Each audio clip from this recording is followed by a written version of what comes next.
For my literature analysis, I decided to study the impact of musical training on child development. This is something that's really important to me as a music teacher and a professional musician because it helps protect my job. It is advocacy for what I do every single day. Something you might have heard in the past is that listening to Mozart is a good way to make kids smarter. This is maybe a baseless claim. There is a system around classical music that is kind of aristocratic or quote unquote uppity, maybe, and that people tend to think that classical music is better than any other type of music and will help you or your child develop in better ways. Like it has a magical gift, right? There are CDs that are just classical music for children. And there's a TV show, Little Einsteins, that's literally founded on this idea that provides this music education for young kids. However, I'd like to reframe this question just a little bit and say, can we say that exposure to the systems of Western classical music makes a child more intelligent? When I say Western classical music, I am talking specifically about things that came out of Europe after Greek tradition. Okay? So, some of the problems that this might apply to, some of the problems and some of the reasons that we ask these questions. Should we include music education in the standard curriculum? This is a pretty popular topic amongst school boards. Sometimes people don't think music is a necessary field, and so we want to find out if there's truth to that. Does music actually help students develop, or is it just a waste of our money in public schools? Because extensive funding is required to support music in schools due to the high cost of instruments and other necessary supplies, such as rehearsal space, keeping the building open for after-school rehearsals, any amplification equipment, right? Is there a direct causal link between children receiving a musical training and being more intelligent? So again, is it worth the money that we're putting into this system, this big culture, or is it just a waste of our funds, right? Could we be furthering math instead, furthering a math education? So some of the theories that we're going to kind of look at and that might help us answer this question are Vygotsky's Sociocultural Theory, that basically says that a child's cognitive development is conditional to their interactions with the world around them. And Bronfenbrenner's social ecologies theory, stating that a child's development is a byproduct of their ecology, so everything that they interact with, everything around them. We're specifically looking at this because of this point that I put on the slide, that children in a higher socioeconomic status may have more opportunities afforded to them on top of the access to what is historically inaccessible music education. As such, any link between music education and higher intelligences that we find may be correlational and not causal. So this is a problem in this study, and you'll see this immediately. So now we ask, does music education or receiving a music training as a kid impact child development? The literature basically says maybe. We definitely find correlational relationships. So Foster and Jenkins in 2014 struggled to find a causal relation between music education and a child's intelligence in their analysis of a bunch of literature. Evidence existed that showed that children participating in music programs had higher scores on standard tests. Music participation may improve a child's self-esteem, self-efficacy, and self-perception.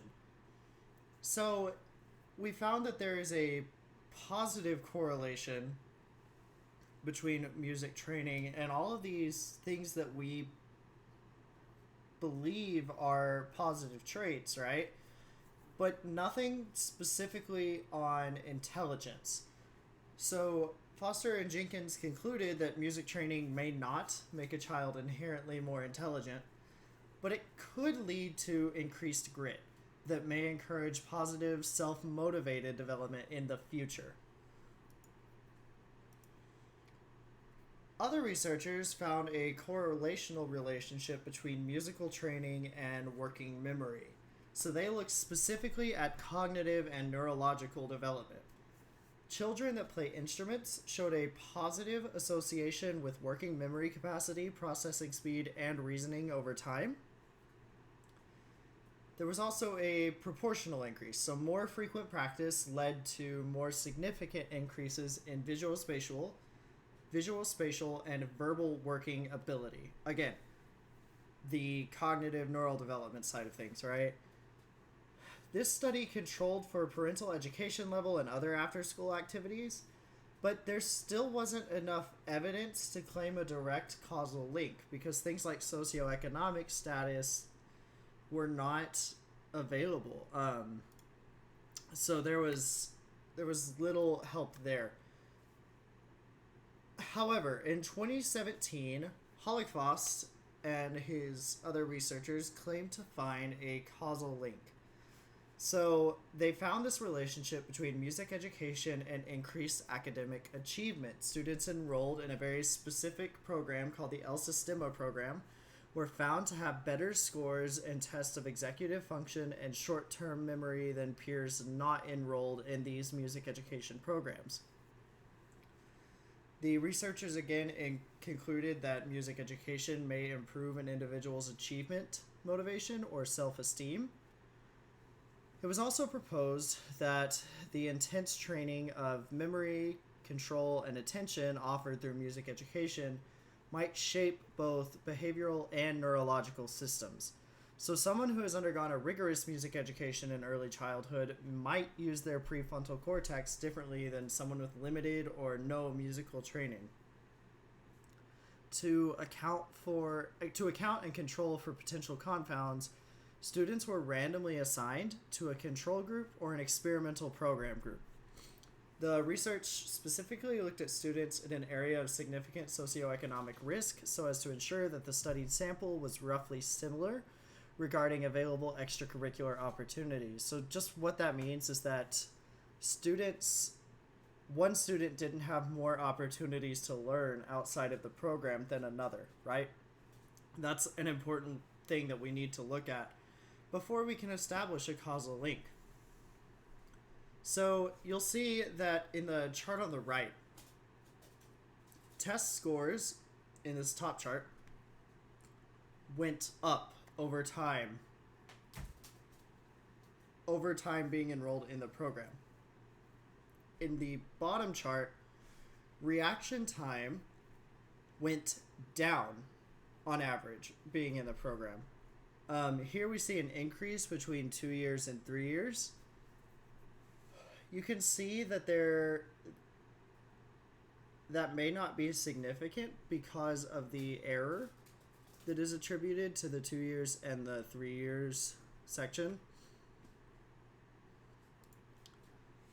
Another study came out in 2018 that found more evidence for the positive impact of music education on cognitive development in early childhood. So this study took 4 randomized groups, 2 that were given a music education intervention, 1 that was given a visual arts education intervention, and then a control group that received no arts education. And researchers found that students that received a music education had a higher statistically significant increase in test scores over time on inhibition, planning, and verbal intelligence.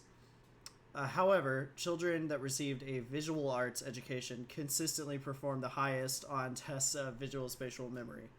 So they always scored higher than the music students. You can see these increases over time per group here on the right, okay? Or you can see the better test scores here on the right in these charts. So knowing all of that, where does the research take us? Most findings in the past have been correlational in nature, meaning that maybe we found a link between the two, between music education and development, but it's not really enough for us to say that there is a guaranteed positive link. So positive correlation between music education and cognitive development is cool, but it doesn't really serve as sufficient evidence that music education has an impact on cognition in childhood. For the sake of advocacy, further controlled research must be done to cement causal relationships. So we should continue researching to find the impact or even potential lack thereof of music education on cognitive, social, and physical development in infants and children. I am a music teacher. I am biased towards this idea that hopefully we find a positive impact of music education. However, I also recognize that maybe we shouldn't be wasting funds on things, or maybe we shouldn't be spending funds on things that have no positive impact for our students. So I believe this is a relatively urgent cause for the music field, right? And finally, if we can find these ways to positively impact child development, we should. It's our job as people who are learning about child development to help students, help children significantly, help them become their best selves. If we can supplement their development in a positive way by giving them a music education, I believe we should. So, in conclusion, most findings in research on musical training and development have been correlational and not causal in nature. Why is that? Researchers only recently began effectively controlling for potential confounds. You saw the earliest study was back in 2017, the earliest study that really claimed to find a causal link. So we are getting to a point where we have enough evidence to conclude that there's a causal link, but we're not really there yet. Evidence exists that shows that musical training does have a positive impact on cognitive development in childhood. Specifically, children who take part in a rigorous music education program are found to have higher scores on tests of working memory, processing speed, inhibition, and verbal intelligence, as well as some other things. So this is everything that I found during my literature review, or a good chunk of it. And this is a list. This is my reference list. So thank you, and have a good night.